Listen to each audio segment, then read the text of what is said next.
চারুকলা ক্যাম্পাসে যাই। এখন বৈষম্যহীন ছবিতে চারুকলা কেন ক্যাম্পাসে না, এটা হচ্ছে আমাদের বড় কথা। আমরা এখানে দীর্ঘদিন যাবৎ আন্দোলন করছি, গত বছর আমরা আন্দোলন করেছিলাম।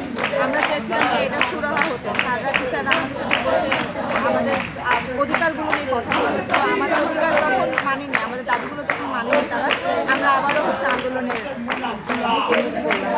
প্রশাসনের পক্ষ থেকে কেউ যোগাযোগ করেছে বা প্রশাসনের পক্ষ থেকে আমরা অনেকবার যোগাযোগ করার চেষ্টা করছি এবং সরাসরি তারা এসে বলেছে যে আমাদের তারা দাবি মেনে নেবে, কিন্তু এরপর আমাদের কোনো দাবি তারা মানেনি এবং আমরা এখন মানে এই দাবিটা তাদের ভিতরে তুলে দেওয়ার জন্য আমরা আবার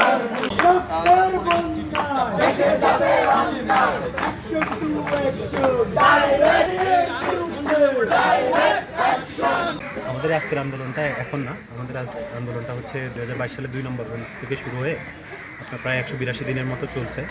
তো এর মধ্যে প্রশাসন, চারুকলা প্রশাসন এবং বিশ্ববিদ্যালয় প্রশাসন আমাদেরকে বিভিন্নভাবে মানে আশ্বাস প্রশ্বাস দিয়েও এবং বিভিন্নভাবে হেনস্থা করেও হচ্ছে কি আন্দোলনটা দমন করার চেষ্টা করছিল।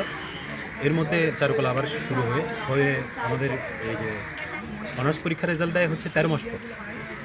হ্যাঁ, এর মধ্যে বিভিন্ন ধরনের রেজাল্ট কারচুপি এবং হচ্ছে ইন্টেনশনালি বিভিন্ন ছাত্রদেরকে পয়েন্ট কম দেওয়া, ফেল করায় দেওয়া সহ বিভিন্ন ধরনের মানে স্টেপ প্রশাসন নেয়, হিডেনলি নেয়।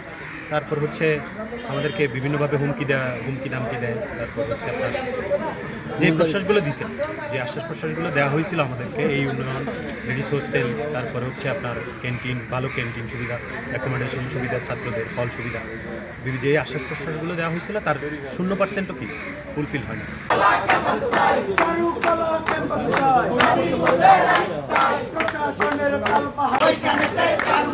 দিয়েছি তো রক্ত, আরো